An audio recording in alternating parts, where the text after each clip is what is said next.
Today's podcast is brought to you by Progresso Talent Partners, who for more than 25 years have successfully delivered interim and permanent leadership talent to transform businesses.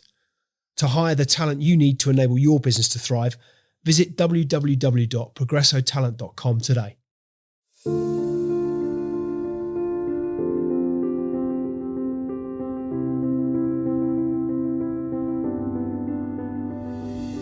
Hi listeners, today on Extrology we're diving into the extraordinary life of Adrian Kelly, a man who has redefined success across multiple fields. From top-ranking lawyer and successful entrepreneur to international sports coach and author, Adrian's journey is a masterclass in resilience, reinvention and unlocking human potential. As the author of The Success Complex, Adrian offers a groundbreaking perspective on achieving sustainable success by balancing activity, balance and congruence, three elements that transform effort into fulfillment.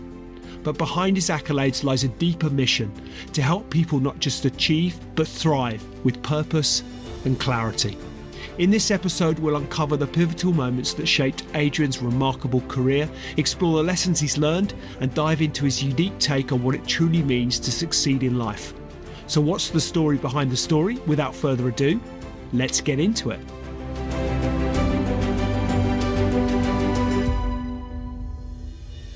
Adrian Kelly, welcome to the Extrology podcast. Great to have you here as my guest today and joining us from Northern Ireland. What a beautiful setting in which we find you.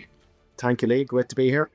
Well, let's dive straight in. And I think first and foremost, I think it's always useful for context for listeners to perhaps reflect back on childhood days. And in particular, I wonder if there were any experiences or maybe a lesson that stands out for you as a catalyst for your perspective on resilience and success? Yeah, it's a great question. I mean, I'm sure many of us have childhood memories, there are plenty of examples of resilience and a fortitude, so to speak. I mean, I grew up a mile from the border in Northern Ireland on the southern side. And back then I was born in the late 70s. So growing up in the early 80s, it was very much a militarised kind of part of the world, which you couldn't imagine today because you could drive there today and not see any evidence of that. But back in the early 80s, it was lots of guns and fences and military personnel and helicopters and so on and so forth. My small town of about 1,500 people, there's 8 roads out of the town and 5 of those roads were blown up. So you only could go really a couple of directions out of the town without encountering a military checkpoint and machine guns and so on and so forth. And I think when you talk about resilience, it's not so much my resilience, but I think the resilience of the local community was very evident back then. As in people can cope with a lot. And even in that stressful situation where there were lots of deaths and, a very real risk of bombings and so on and so forth, people got on with things and people, stuck to the knitting and did their daily chores and went about their daily business, with a surprising amount of optimism from what I can remember, Lee. And I think that's probably extraordinary enough in present day context, because we don't have a lot of that this side of the world anymore, thankfully. But certainly that stands out as a childhood memory for me, and how people were just, you just got on with things and nobody dwelled on things too much back then, How do you think that affected you as a child? Because I should qualify that question, or at least my thinking. It strikes me that as children, clearly there are profound traumatic things, sadly, that do happen. But also we have this, a sense of we're living in our own worlds, aren't we? We're wrapped up in our own experiences and our own dreams and our own perspectives and thoughts and aspirations and families and all those sorts of good things. How do you think growing up in that way affected or impacted you as a child? Well, I think as human beings we're very resilient anyway, and I think if you've got no other point of reference, that's your normality. That's your everyday life. I mean, it wasn't particularly traumatic for me, but it certainly was for the local community. It probably would have been more traumatic if I was older, for example, and had lived through a period where that hadn't been there, and then it had kind of then it was there. So in the 60s, for example, there was very little of that, and then in the early 70s from onwards, it became very militarised in my part of the world, But again, today it's gone now, and my kids are people of this generation, younger generations, have no recollection or no reference to that point at all, other than what they might see in the movies or on TV. So I suppose in terms of what we learn from it is that the human condition can cope with a lot, and I think from a resilience point of view, and we see a lot of horrible things in various parts of the world. Very few of them have any there's very little justice out there, you could say. But people find themselves in their own microcosm of their lives, and again, we have a tremendous capacity to just get on with things and focus on the look forward, I suppose, position rather than the past or the present. Were there any? You mentioned those figures in your town, if you like, growing up, that resilience that perhaps was evident, to which you refer. But were there any particular role models or figures in your life who helped shape your drive or perhaps your philosophy on what it means to achieve? Yeah, I mean, I'd have to reference my uncle, who left Clonus in 1955. He's still alive and well. He's in his mid-90s at this point, but he left Clonus and went to London, and then went to Asia, and spent his life running business-to-business trade fairs. He was one of the biggest trade fair companies actually in Asia he worked for, and so he had a very exotic life. And he used to send us postcards from all over the world back in the 80s, I remember. And when he'd come and visit at Christmas, it was like an alien had landed, because he had such a different perspective than anybody else that I had access to as a child. And I certainly credit him with a lot of being a strong role model for me in terms of what you can achieve and get out there and do things that are beyond kind of your local horizon line, let's call it. And when I went to college, he supported me throughout college, and we spoke very regularly, and still do to this day on a weekly basis about one thing or another. So it's great to have that outside perspective, because there was nobody like him that I had access to at a local level, and he was great to be able to just kind of broaden your horizons in terms of possibilities. Were you naturally curious, and was he therefore fueling that curiosity? Yeah, absolutely. I mean, that's one thing that helps any writer, you could say, which it's that natural curiosity.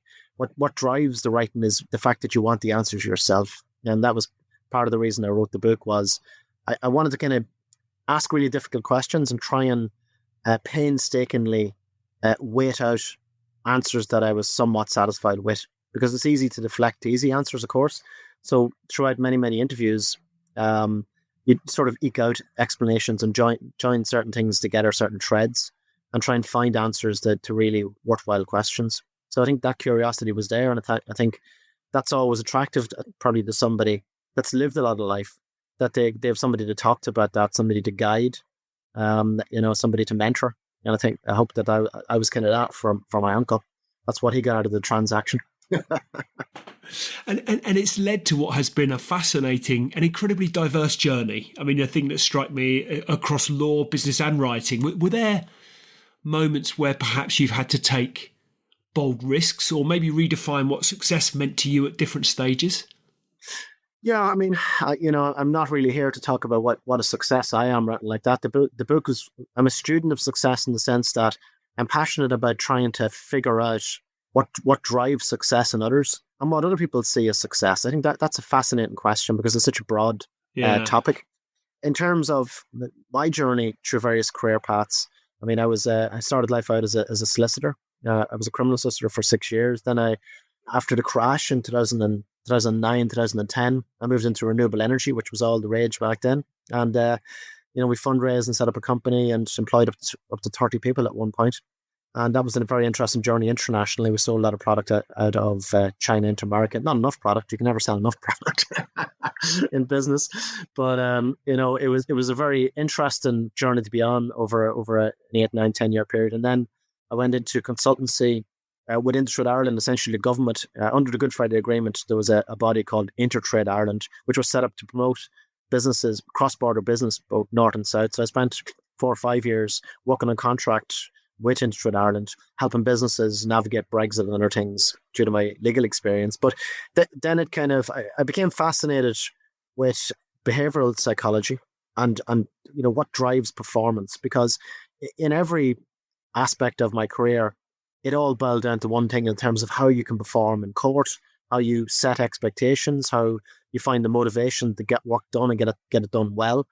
And then, in the renewable energy, it was to try and bring those skill sets together, whether it be to raise the funding, to develop products, to hire people, to manage people, to motivate people, to deliver something as a team.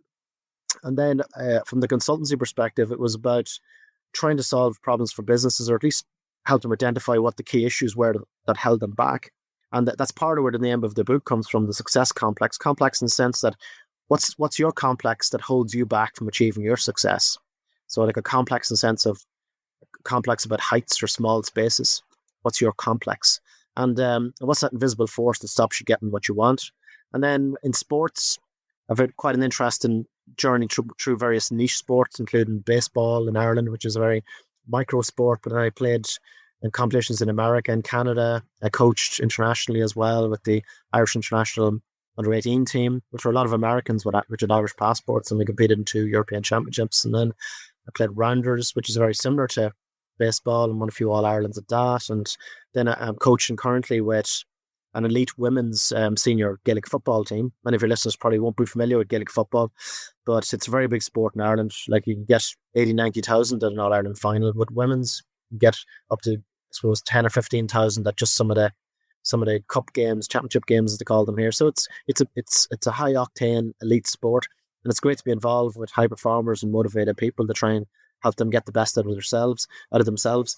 So I think, coming back to your question, the journey has kind of led to one place time and time again, which is what stops people getting the best out of themselves, particularly under pressure. Was there a moment that led you to that, a specific moment that springs to mind, perhaps, that led you to that very particular question? Well, I had this conversation very recently, actually. It was about an old judge that I had in the district court when I used to practice. And we used to practice in the district court. You're on your feet fighting cases 4 out of 5 days every week. And so you got very familiar with the judges, what they liked, what they didn't like, what they didn't like. And you become very familiar with how to present cases to ensure the best outcome, or at least aim for the best outcome with clients, in a criminal context. And you could see a lot of mistakes that other solicitors were making in terms of how they would phrase things to a judge, how they would respond to that.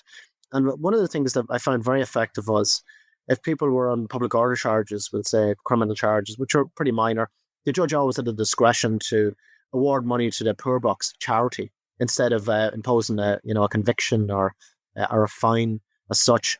And I used to always make sure that they had money in their hand in court, so that the judge saw that they've got the money in their hand. And it was to allow that impulse for the judge simply to kind of take the money, donate it to the poor box, and move on to the next case, because they've got a very busy list. And I read Malcolm Gladwell's book, Blink, which was this concept of thin slicing around that time, 20 years ago. And that kind of started that journey of behavioral science, and human decision-making and perception, which I became fascinated with, because it was very relevant for criminal law, because you've got this judge who's trying to make an assessment of your client within a couple of seconds in some cases. And you've got to make sure that you leverage every detail you can to create the most positive impression possible with the case you're presenting. And that includes, there's a thing called anchoring bias, getting all the facts in early that are relevant to arguing your case, because usually when a judge decides something early in the presentation of evidence, it's very hard to get them back off that. So you've got to get your points in crisply, clearly, and you've got to also position your client, with cash in his hand or whatever else. Tempt the judge to dispose of the case in a very summary fashion, with the best outcome for your client. So from there on, I think I've always kind of been fascinated by decisions, responses, communication styles, and kind of outcomes.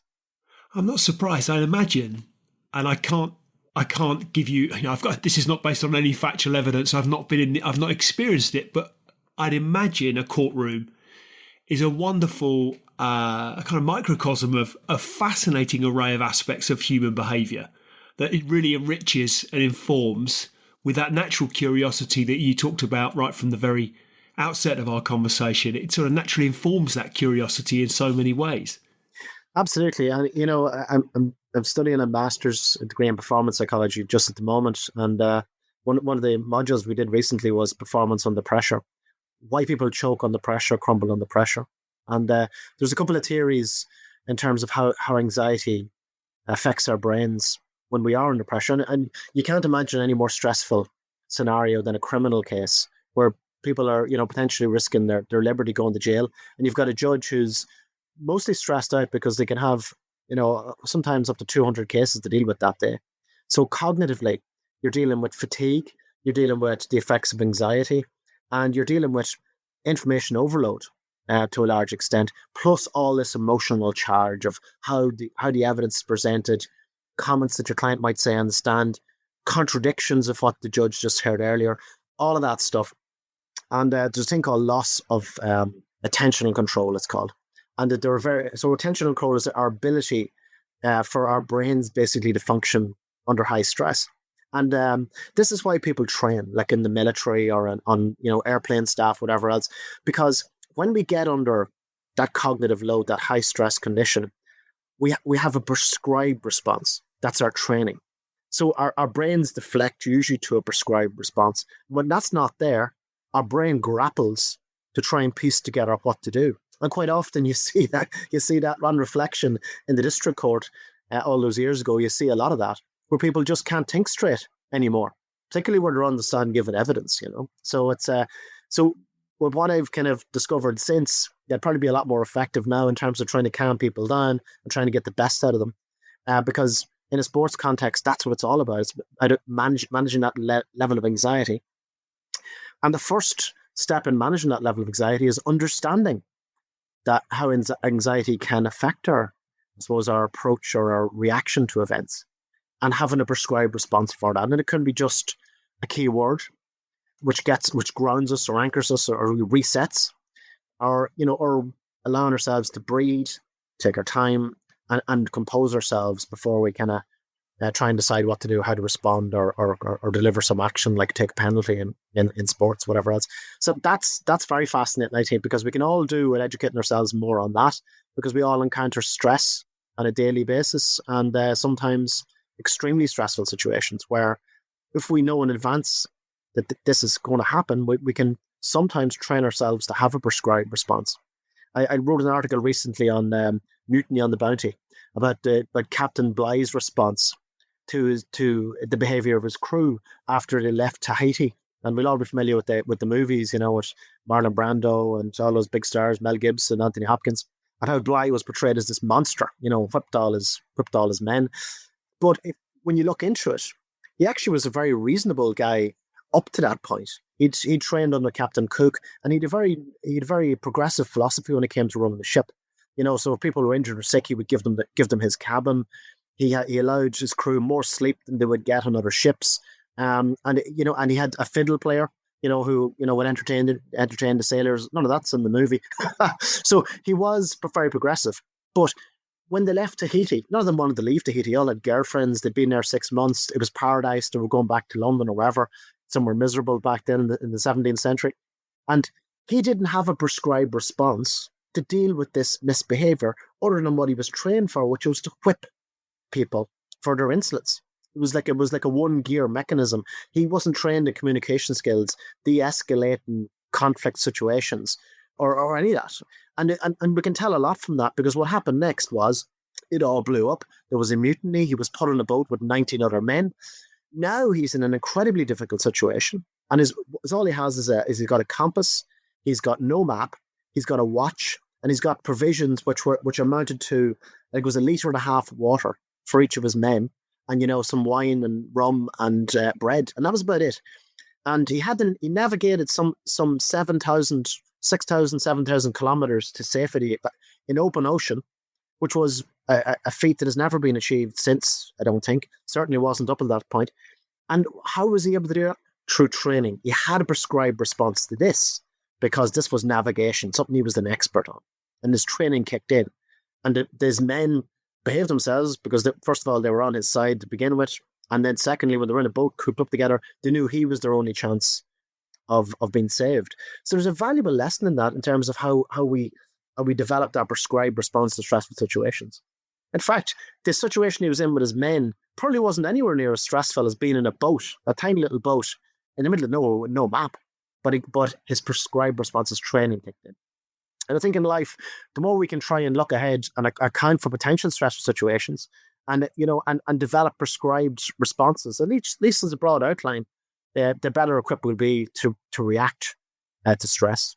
And it strikes me, and you'll have to forgive my ill-educated, perhaps ill-thought-through thesis, but it strikes me that we're not necessarily, your point around training and how we can teach and develop new behaviours, new responses, it strikes me that in the crudest sense, the kind of fight or flight mechanism that kicks in when we're placed in highly stressful situations, we're naturally wired to listen to the instinct that our body instills within us, perhaps our emotions, our natural kind of very, very physical reaction to circumstance can often see, therefore, that triggers a certain behaviour.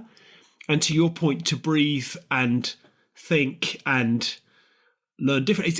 I suppose we're conflicted slightly, aren't we? So we're battling that emotion, not letting our emotions get in the way. But they're a strong and powerful force. It's a tough thing to do.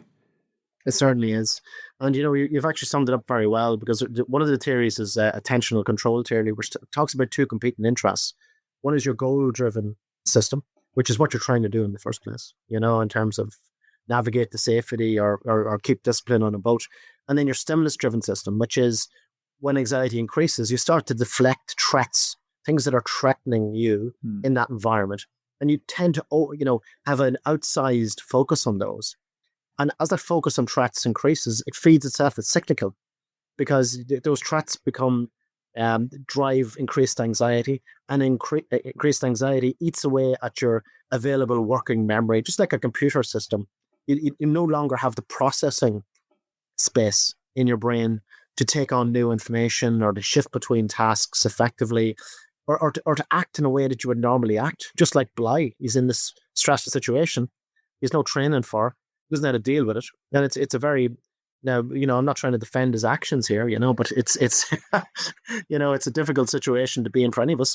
And I think we can learn a lot by his response to those two stressful situations, one in a tiny boat and having to navigate 7,000 kilometers, and the other one in the ship where he was in full command, had all these resources, but couldn't handle it.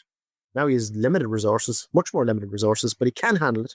And that's down to training.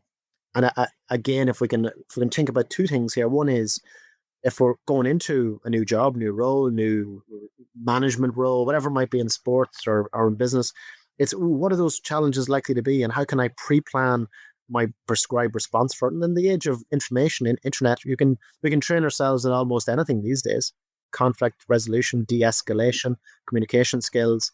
So there's lots we can do. And then secondly, as you point out, there's also that mindfulness stuff where we can try and reset, use anchor words, calm ourselves down, where we realize, and this is about noticing ourselves, noticing that the anxiety is now rising and we're going to have an unfavorable response, is to step back and try and engage in that de-escalation of emotion within ourselves that will help deal with, let's say, a scenario that's unique and you haven't been able to prepare for. How much of this is yet further insight? The thing that strikes me, I'm fascinated by this kind of conflict that we enjoy between certainty and uncertainty. I actually described it to somebody once that we all crave certainty.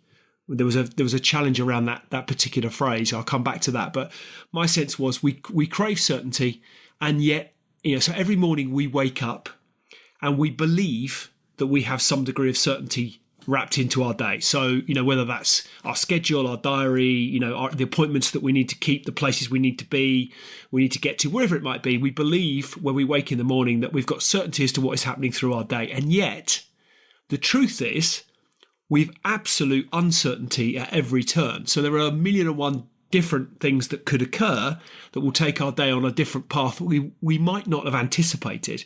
And yet my point around that challenge as to the word certainty that I used, the person I was speaking with said, no, it's not certainty, it's control. We crave control, or at least the illusion of control. We derive a certain comfort from it. And I think that's the thing that strikes me about what you're describing there is this, we face these uncertain circumstances at every turn, and we want to be able to equip ourselves with the ability to control as much as we possibly can. Is that Is that fair, or have I butchered much of what you just described in that very poor thesis? No, it's an interesting question, and you hit on a lot of subjects there and a lot of points. I suppose that's very personality driven, and Right. there are lots of different personality types when it comes to control and what we want out of life. Some people crave adventure, uncertainty, a lack of structure, but maybe later in the life they want more structure, more certainty, more security, and that's very personality driven. It's also driven by the phase of the life of our lives that we're currently in. In the book, I suppose what I try to do is lay out a structure that people can use beyond the book, as in to anything in terms of assessing new information. So, it, one of the reasons I wrote the book was I found that there was a jungle of positive psychology material out there. There's a lot of it, Yeah. and there's a lot of books. What I wanted to do was try and develop a framework. The framework I came up with was kind of a pyramid structure, where the base of the pyramid, I feel, should be structured around skill acquisition. And that comes back to our discussion earlier about prescribed responses. The more prescribed responses we have, the more we're able to deal with what life throws at us. Whether that be if you are attacked on the street, that we've got some sort of self-defense skills or whatever else, just as a basic analogy or example. But the subject, or the things I talk about in terms of skills, are more a business sporting kind of examples. They're all based around individuals we might know from history, Stalin and Hitler, or World War II examples, or NASA, the Challenger explosion, which was a lack of communication and structure, organizational problems within NASA, to motivational issues, to also, which I find another interesting, is defining potential. As in, sometimes we define our own potential and restrict what we're able to do in life and get out of life, because we try and sum ourselves up or place restrictions on what we're capable of doing. But the good news is that, and I explored in depth in the book, there's not a lot of definition around what we're capable of doing. IQ tests and EQ tests and stuff go out the window because they can't measure our ability to be creative. They can't measure our ability in terms of social skills, our ability to connect with other human beings, whether it be online or in person or teams that you might be motivating, whatever else. Just can't measure those things. And those things are incredibly important when it comes to success in a world that's interlinked. Your success, all our success, depends on how we get along with each other, because success is rarely one alone. It has to be one together in terms of what we do together. The second part of the book is 5 chapters on balance, how we achieve balance, because you can have all these skills and employ these skills, but a lot of people that are hardworking, bright people, well motivated, tend to burn out because they can't find that kind of balance point that sustains their success in the long term. So those 5 chapters touch on those sorts of points. And then the final 3 chapters are on direction. What's worth aiming for in life? And this is the most interesting part of the book for me, because I hadn't quite decided what they were when I started to write the book. And they were still kind of nebulous enough up until close to the end. And, and I left them that way for a reason, because I wanted to arrive at really worthwhile things. And you mentioned control. The first thing is control. And control is very, very important for our well-being, but not control in the sense that we control every aspect of our lives, like it's been mapped out for us, whatever else. I don't think too many people would want that. But what we do need is a little bit of autonomy in our lives. And what we find, and what probably need to fight against a little bit more, is that the more we get onto other people's diaries, the more we're maxed out because we're on our phones all the time and subject to social media and manipulated through advertising. We're all the time, somebody else is doing something to us. They're soaking up our time. And I talk about the 996 culture in China, where it's an extreme example, but 9 hours a day, 6 days a week, the 996 culture. And a lot of these Chinese people work for big corporates, Amazon, whatever else, and in these big warehouses, and they have to scan numbers and walk quickly to the next aisle and scan another number. And it's those sorts of jobs that are menial, not that challenging, but you are monitored and controlled all the time. And what they found was, after people are exposed to that for a period of time, they suffer what's called bafu singaye, which is revenge bedtime procrastination. When they get home, they go, at last, I've got my own free time, I can do what I want. And they stay up to all hours of the night watching Netflix and playing computer games or doing whatever it is they're doing, because that's their time. But guess what? They don't get enough sleep then. So they go into work again the next day, do another 9 hours. And throughout that period, suddenly, your life expectancy starts to get cut short, because you're in this absolutely damaging cycle of a lack of sleep, restrictive autonomy, and a short window which you seek to expand as much as you can because that's your only period of autonomy. So that's a lesson for all of us because a lot of people burn out and there's suicides. There's very sad outcomes for a lot of people that are exposed to that sort of culture. But guess what? We're through our phones and social media and technology, we're becoming more and more exposed to control by other people, even if we think we're not being. We're on social media feeds, we're scrolling, we're all this screen time. That's eaten into our own autonomy, our ability maybe to not click to the next screen, not take that clickbait, and start to say no to things, and start to develop our own ability to have that autonomy space in a daily, weekly basis. I think that's incredibly important for our well-being, and a lot of science points to that in terms of perceived control is very, very important for life expectancy and ultimate well-being in the long run. So I think there's a valuable lesson in there. I want to come on to there's many issues, many points there you've raised that I'm really fascinated to dig deeper into. But I want to just first, if I may, go back to you and writing the Success Complex. When you, through that writing process, have you found yourself rethinking perhaps your own life's achievements or maybe the struggles inevitably that we all face, the ups and the downs of life? Have you reevaluated those in a new light as a consequence of the journey of writing the book? Well, I did a lot of reevaluation, not so much about my achievements or what I've done, but more what's worth doing and what's worth aiming for in life. I've spent a lot of time thinking about that, which for me is the probably the correct question to ask. What do we want more of in our lives to begin with?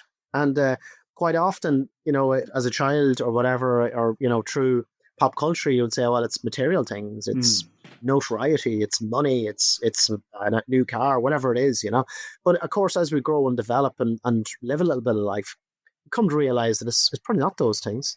It's more well-being, connection, relationship kind of objectives that really give that fulfillment. It's raising a family, it's connecting with people, it's having conversations which are worthwhile. Like here today, this is the kind of conversation that we should be having. Everybody should be having. I think in terms of what is it we're trying to do with the short lives that we have, and I think that's the sort of reevaluation that I went through writing the book, Lee. And to your point as to those traditional markers of success that many will chase, but perhaps are left unfulfilled as a consequence, how would you advise listeners perhaps to start dismantling the pressures of societal expectations in order that they can define success on their own terms? Yeah, well, success, I suppose, on our own terms, there's a couple of things to understand about success. First of all, it's highly subjective. Yeah, it's what is meaningful to us personally. That's what success is for you. Secondly, it's fleeting in nature. It's non-permanent. So if your football team wins the cup, guess what? The cup competition probably starts the very next day. It just as it is in life. When I had the book launch a couple of weeks ago in October, and I had a guy who was a former Major League Baseball player along to the book launch. He's in the book, Simon Pond, and we talked about this subject, and he talked about hitting a home run in Fenway Park against the Red Sox, playing for the Toronto Blue Jays, which is like scoring a goal for Man United, let's say, and or Liverpool or whatever your team is. And when he was 10 years old, he was like, wow, if I could only do that, right, all my problems would be solved. He said, well, guess what? They weren't. And when I went back to the hotel room that night, yeah, it was great. But you know what? There I was alone in the hotel room, and guess what? I had a game the next day.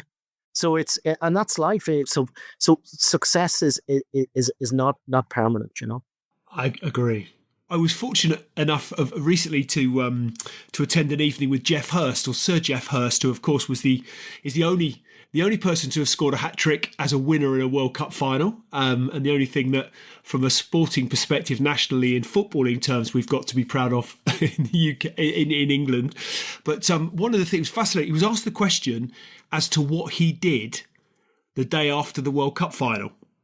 So he's just obviously scored a hat-trick in the World Cup final, and he said his response, I did what I always do on a Sunday. I washed the car and I mowed the lawn. And it's fascinating, isn't it? We get this sort of sense of, okay, life was very different in 1966, but we have this sense of, we realise these goals that whatever they might be, but there are certain goals that we might put on pedestals depending on our likes and our desires and our aspirations. But you sort of imagine you're a World Cup winner. You're at the peak of your profession, and you're doing what any normal person would do on a Sunday morning. You're mowing the lawn, you're washing your car. And I just thought that was fascinating. It was a real sort of reminder of the normality of life and how it really is. That's right. And I think a very connected point to it. I mean, if we think about those things, like it's subjective, it's non-permanent. But the last aspect to it is, and it's heavily related to our definition of happiness. Success and happiness kind of go hand in hand in that conversation. There's been, thousands of years of thought and philosophy on what happiness is. And Aristotle had this theory called eudaimonic happiness. And I write about it in the book. And versus hedonic happiness, hedonic being, drugs, partying, whatever, the endorphin hits. And how he felt that, well, eudaimonic happiness is really about personal growth and development. And we can be having a good day or a bad day. But you know what? If we're on track, with some sort of plan to develop ourselves to push outwards in a number of and grow in a number of spheres in life, you generally won't be that unhappy. That's underlying well-being is eudaimonia, And I like that concept, because it's not about being unhappy in one moment or another. And R.C. Clarke is a writer as well, has written a number of books. He talks about this concept of happiness. Happiness might not be worth aiming for, but happiness is probably worth aiming for, which is the reaching towards happiness, reaching towards self-development, reaching towards building relationships or building whatever the hell it is that you want out there in terms of which you think subjectively will make you happy. But to go back to hedonic hits for a second, there is one very worthwhile aspect to hedonic hits, I think, which is, aside from the party and stuff and all that, it's to live a little lighter, I mean, we can have this death grip on success, this grim determination in sports or in business to work harder and achieve these damn things, win that damn cup, and sometimes we forget to be happy along the way. And there's a great TED talk actually by a lady called Catherine Price, actually, your listeners should check it out. And she talks about fun, and how we misperceive fun and how fun is something that children do, But she says, well, if we look at the definition of fun, probably the dictionaries get this wrong. It talks about some sort of frivolous activities that children do at a playground.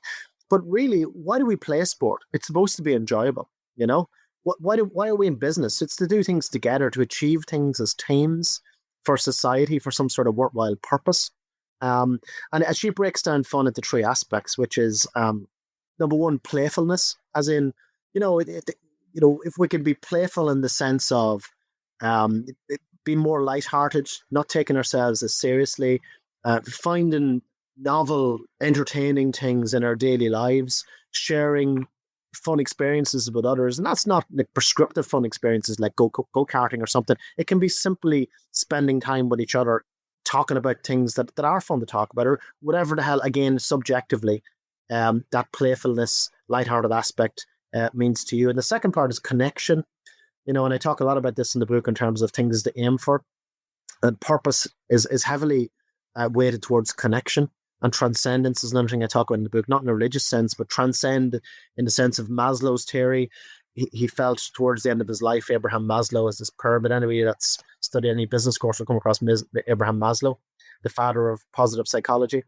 And when he started his theory or finished his theory in the early 40s, the top of his pyramid, you had all these hygiene, like food, shelter, esteem, and then it built up to self-actualization. But right before he died, he said, actually, I may have got it wrong.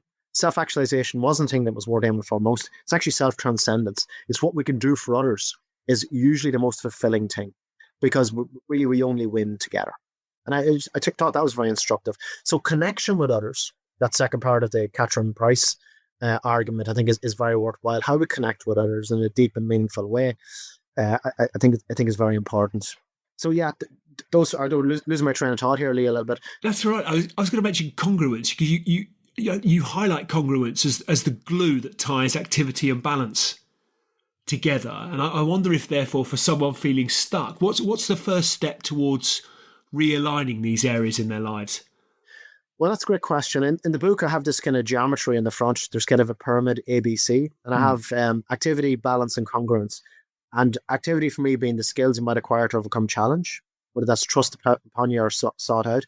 B is for balance in terms of how do we balance the application of those skills in the long run to give us success, and sustain that success.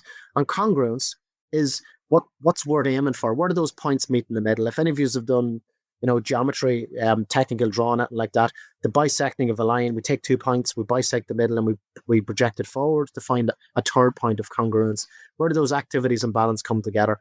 And in the book, certainly the conclusion I come to is that the B is about sustaining success in the long run.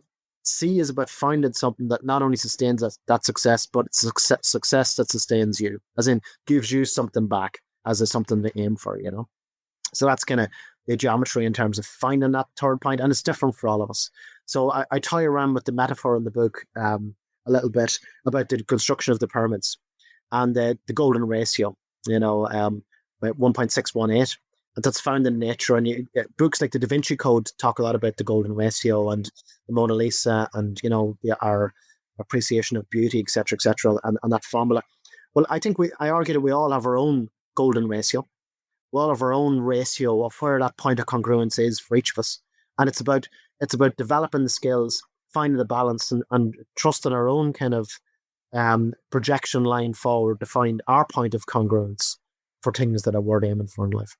What about the role of mindfulness? And I should qualify this question because it's something that I find fascinating, not least of which from my own perspective, and today's not about me, but I know that I've gotten involved in many things over the last 5 years in particular that I found to have been hugely impactful around my own well-being, and particularly mental well-being, the most impactful for which has been meditation.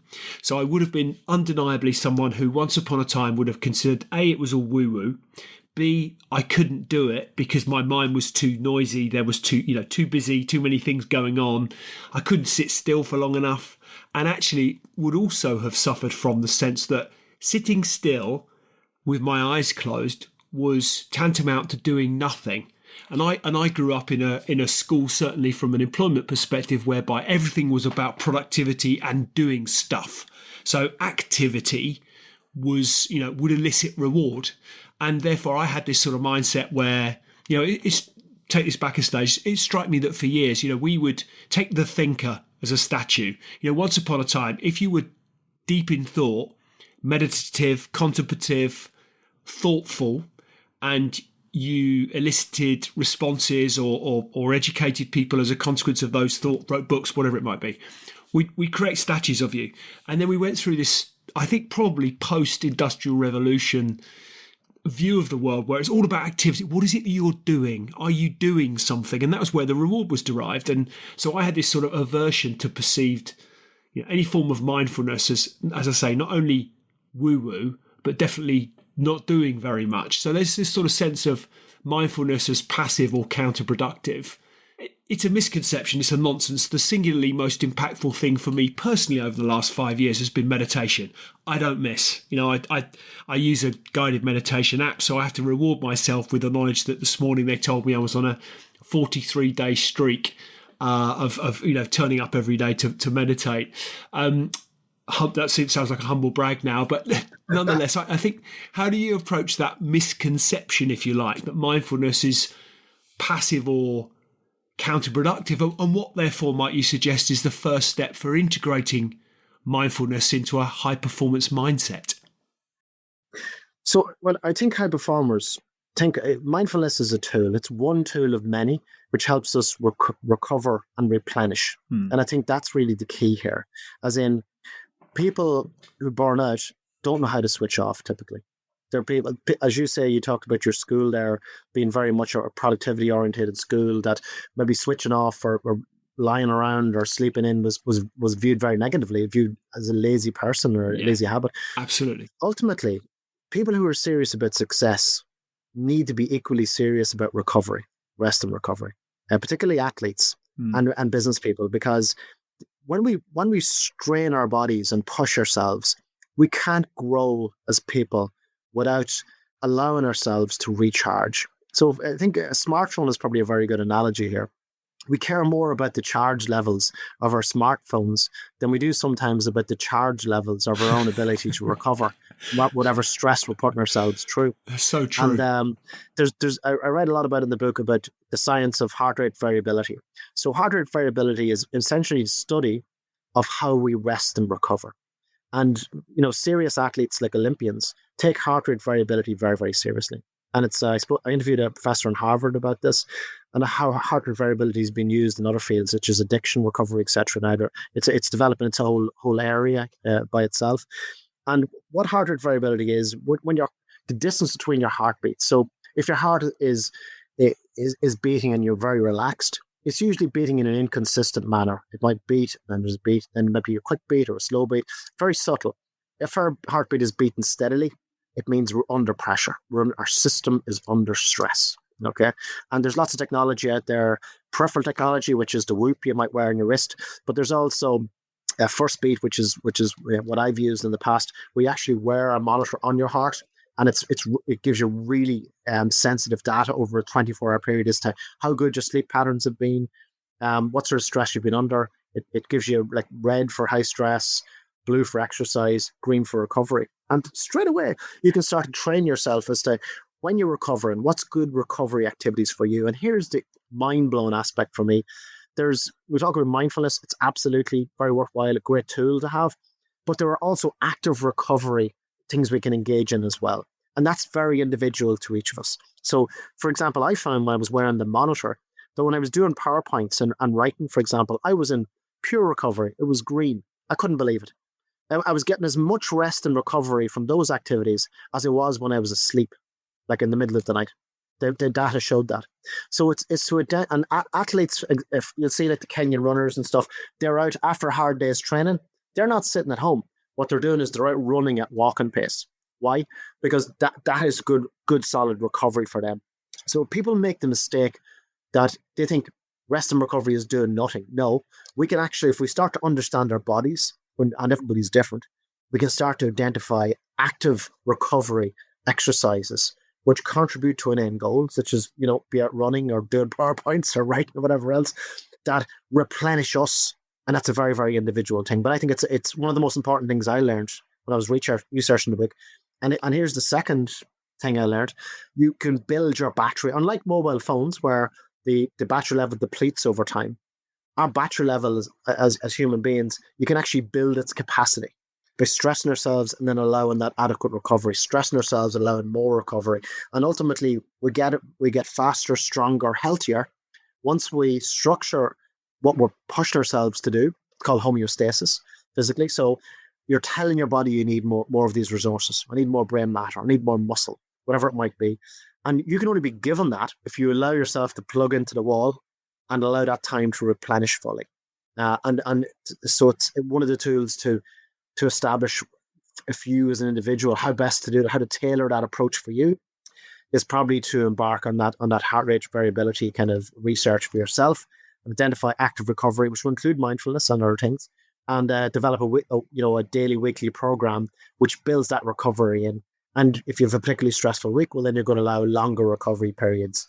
And ultimately, that's how people get stronger, faster, how Olympians will win gold medals. And Dr. Kelvin Summerlin, who interviewed for the book and was also at the book launch, he was the head of the UK Olympic team up to the 2012 Olympics of 4 years. And that was the record medal haul in 2012. He was in charge of the whole program, and he's an expert in physiology, heart rate variability, recovery, build that bigger battery of resilience. And I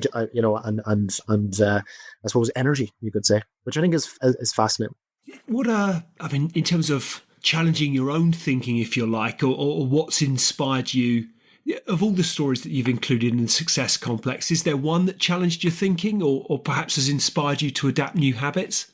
Well, I think there's two things that jump out at me. First of all, humility. So I hadn't heard about this before I started researching the area, but during World War II, we're all familiar with World War II, the Battle of Stalingrad, Hitler and Stalin. Up to that point, Hitler, and I talk about this in the book, hadn't suffered any defeats. He'd rolled his tanks into France, into Poland, other countries, and now he built up this 3 million kind of level of troops on the Russian border, was ready to attack Stalin, on the other hand, at that stage, Stalin, you know, thought of himself as pretty invincible. And he didn't believe the fact that Hitler was going to attack Russia. He thought that was, he couldn't comprehend that. And when it did happen, he was so taken aback that he went into hiding for 6 days, contemplated suicide, thought that they were going to hang him from the nearest lamppost. And during that time, the Russian soldiers hadn't even orders to fire back at the German troops. And they killed thousands of Russian troops and demolished a lot of the Russian war machine. Only Hitler decided, instead of going straight to Moscow, which he probably could have done, he's going to head for the Russian Caucasus, the oil fields, and on his way, maybe take Stalingrad. So he decides to attack Stalingrad. And at that stage, Hitler or Stalin has had this chance to recoup and get over his huge mistake. And he does a couple of really interesting things. Number one, he gets on national radio and apologizes to the Russian people about the mistake he's made, which really shows a massive level of humility and learning. Secondly, he starts to delegate decision making. So he appoints General Zhukov, his deputy supreme commander. He sets up these decentralized command centers who can make decisions in real time along the border. Very sensible things. But that came through having humility forced upon him. And ultimately, the Battle of Stalingrad, people think it came down to who was the most brutal dictator and willing to throw the most troops at it. But what was probably the most decisive factor was that Stalin had decentralized his decision making, whereas Hitler was trying to run the war from Poland, 750 miles away, on the telephone, and trying to second guess all his generals in terms of what they were deciding to do. And we can learn a lot from that, because there's a thing called the intellectual humility scale. And you can go online and take that test today, and you can see how humble you are.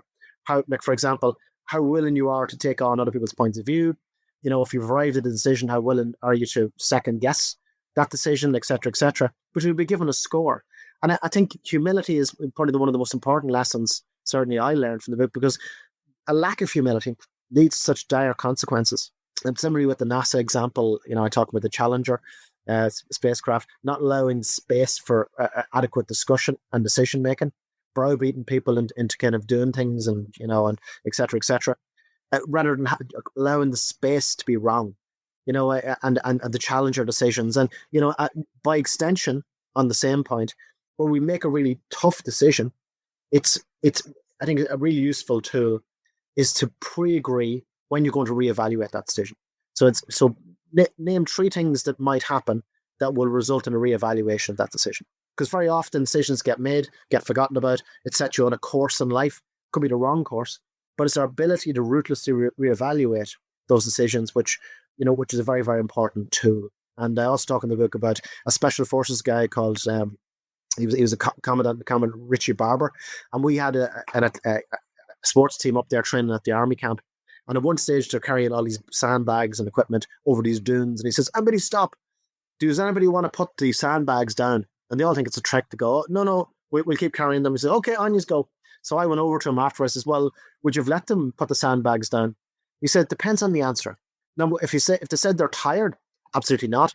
If they said we're looking at the terrain ahead, there's a potential of injury, number one. Or do we need all this equipment? Number two. Well, then I would let them put down some of the sandbags. Why?" He says, "Because what we're training soldiers to do, this is very important for everybody in everyday life, is to reevaluate constantly and be ruthless about what's holding you back from whatever objective you're trying to attain." And the difference in his mind between special forces soldiers and ordinary soldiers was that special forces soldiers don't need orders, they need parameters. They've got their own ability to reevaluate the situation. Now, in business, you'll find a lot of businesses get stuck in a rut.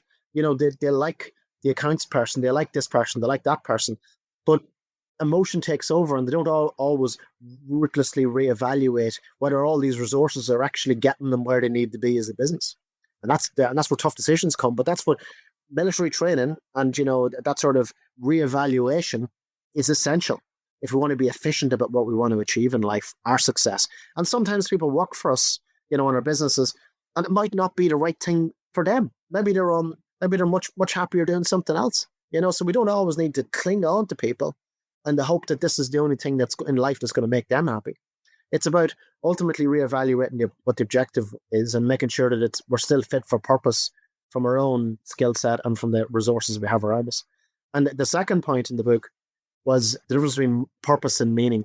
And I asked this sometimes when I talk to business groups and sports teams, say, well, what's the difference for you between purpose and meaning, And people struggle with that, and I understand it. But for me, meaning is the gravitational pull that prioritizes purpose. So that means if we can spend time thinking deeply about what's important to us, the priorities of what we're aiming to do in life become very clear. And in the book, I talk about a conversation I had with Marcus McGee, who's this guy. He's a wonderful musician, and he was actually there on the book launch night as well. He played some music for us. And Marcus had stage 4 cancer a few years back in his early 40s. He's a young family. And he says, very quickly, Adrian, of the podcast episode on this, very quickly, I was able to clearly distinguish what I wanted to get out of what were potentially the few years of life I had left.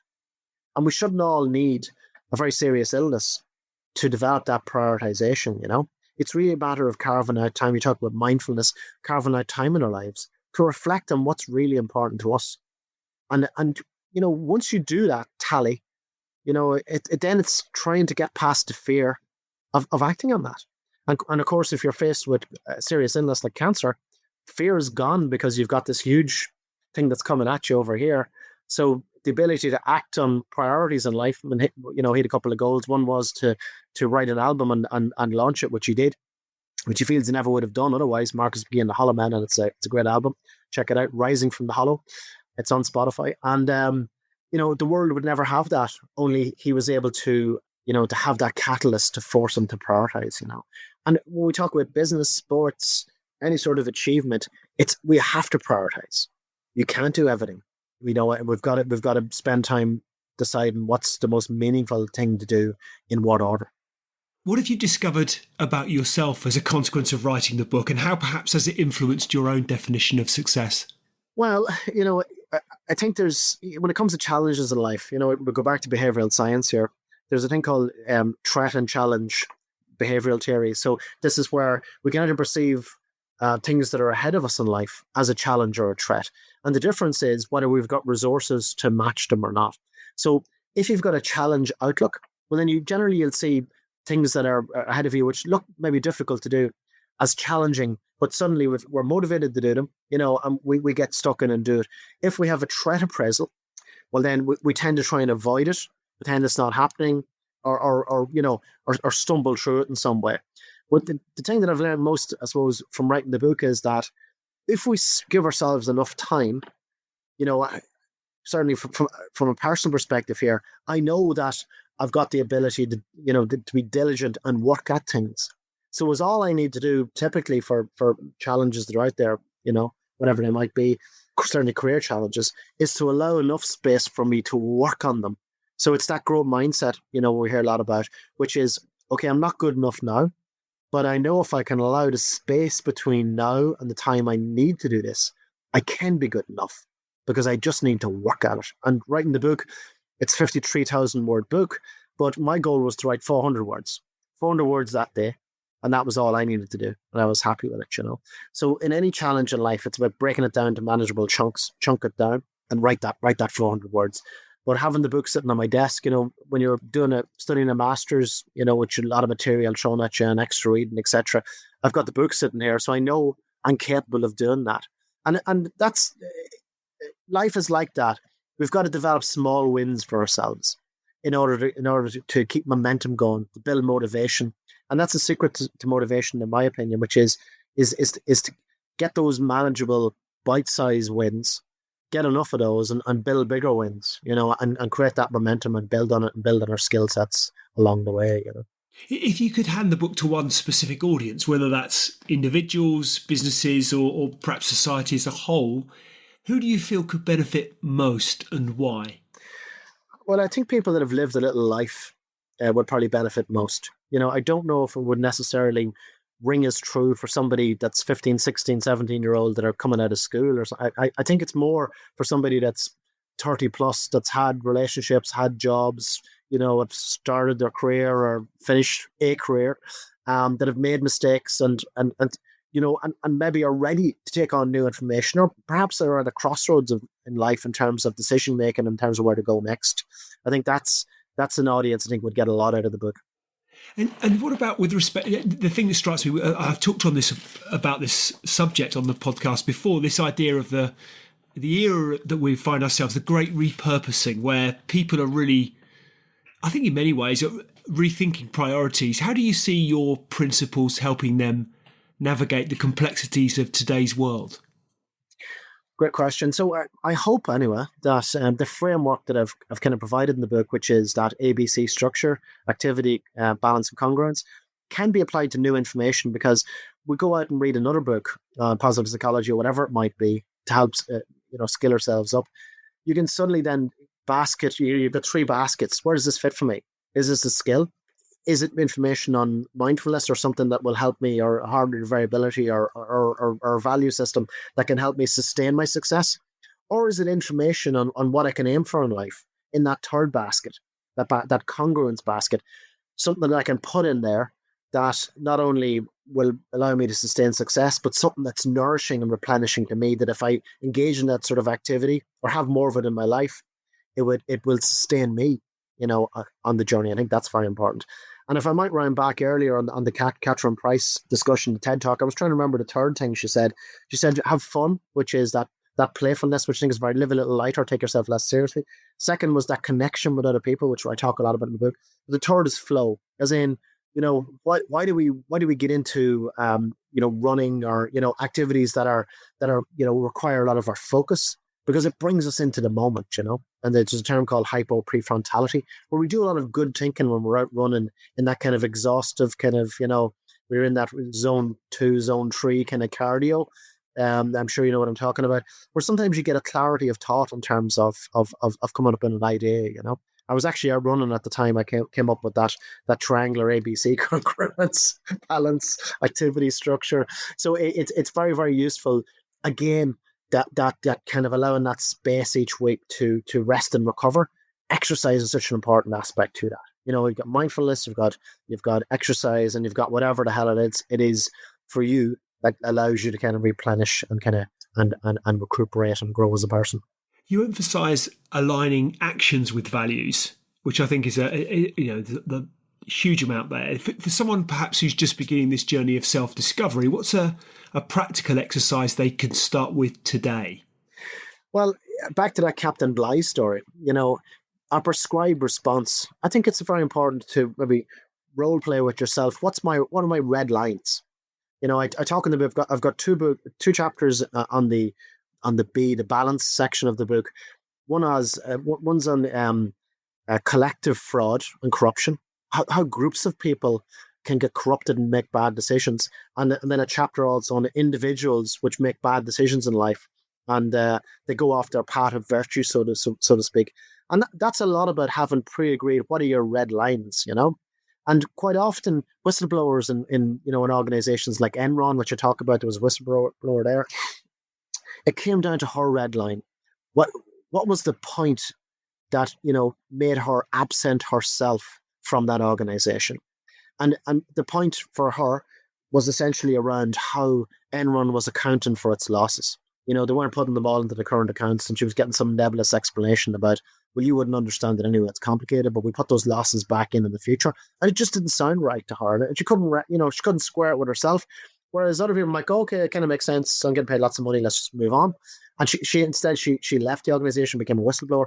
And I said, where's that red line for you as a person? I think is very, very important to establish in terms of, I suppose, maintaining, or respecting our personal value system. Where's our red line? Just like Captain Bligh, in terms of a prescribed response. One scenario you had a prescribed response, one scenario you hadn't, and we can see the differences. I was going to ask the question as perhaps if there's one question listeners should ask themselves at the end of this episode to spark meaningful change, what would that be? But is it fair? Could red lines be that question, to be asking themselves, what are my red lines? Well, if I had one question, I think the one question would probably be, what's worth having more of in my life? I think that's one question worth asking. What is that? Is it more fun? What is it? Is it to build deeper relationships, a deeper connection with other people? Is it to reset and be a healthier you? Spend more time, start taking my health seriously, start taking my recovery seriously. What is it for you? What do you want more of? And it doesn't have to be just one thing, but it's often helpful to prioritize those. Well, listen, first of all, if you don't have health, you don't have anything. So that has to be a number one in many people's cases. You've got to look after yourself, got to allow that time for rest and recovery. Secondly, from that well-being aspect, for me, certainly, it's that, develop more perceived control of our lives, and also try to develop that connection with others. That there's a lot of evidence out there that our health and well-being is heavily weighted in terms of how healthy our relationships are in life. That tends to be how we should really measure our wealth, in terms of how strong a connection we have with others, and how we work on often a good litmus test of our personal growth is how we treat others. If we want to grow as people, maybe that's something we can work on. So I think it's those things that are really worth focusing on as a question, I suppose, from this conversation. The book, The Success Complex, your book really does offer so much for readers. Can you share where they can find it and how they can follow your journey for more insights? Yeah, for sure. So LinkedIn is my primary avenue, I suppose, for connecting with people who are interested in learning more. I've got a website then, askmore.ie. It's Ask More of Yourself, Ask More of Life, askmore.ie. Then, of course, the book is for sale on multiple outlets, including Amazon, The Success Complex. Just search that, it comes up on page 1. And then we've got the podcast on Spotify, which is also called The Success Complex. And that's an accompaniment to the book. It's 3 episodes, 1 episode on each part of the book, the ABC of success, so to speak. Well, Adrian Kelly, thank you for sharing your insights on the complex that is, what is an incredibly complex success, if you like, is an incredibly complex subject. It's a fascinating subject. I think it's such a subjective one. And you hit on the point that a question that oftentimes I will ask of a guest through the podcast is invariably, what does success mean to you? Because I've always acknowledged I believe it's a uniquely personal thing. But you've offered us so much there in terms of real depth into understanding what drives us, what motivates us, behaviors, connection, aspiration, purpose, meaning. Just fascinating. So much depth. We could have gone into this for hours. So I really appreciate you taking the time out to share your thoughts with us today, share your content of the book with us today, and I look forward to watching you continue to thrive. Thank you very much, Lee. It's been a pleasure. Thank you for joining us for this inspiring conversation with Adrian Kelly. If you've enjoyed this episode, we'd love your support. Leave us a review. It helps more people discover Extrology and allows us to keep sharing extraordinary stories like this. Make sure to subscribe to our YouTube channel for exclusive video content, follow us on social media for updates and highlights, and sign up for our newsletter at extrology.com for behind-the-scenes insights and early access to upcoming episodes. Join the Extrology community, where inspiration turns into action, and together we explore what it means to lead a life of purpose. Thanks for listening, and we'll see you next time.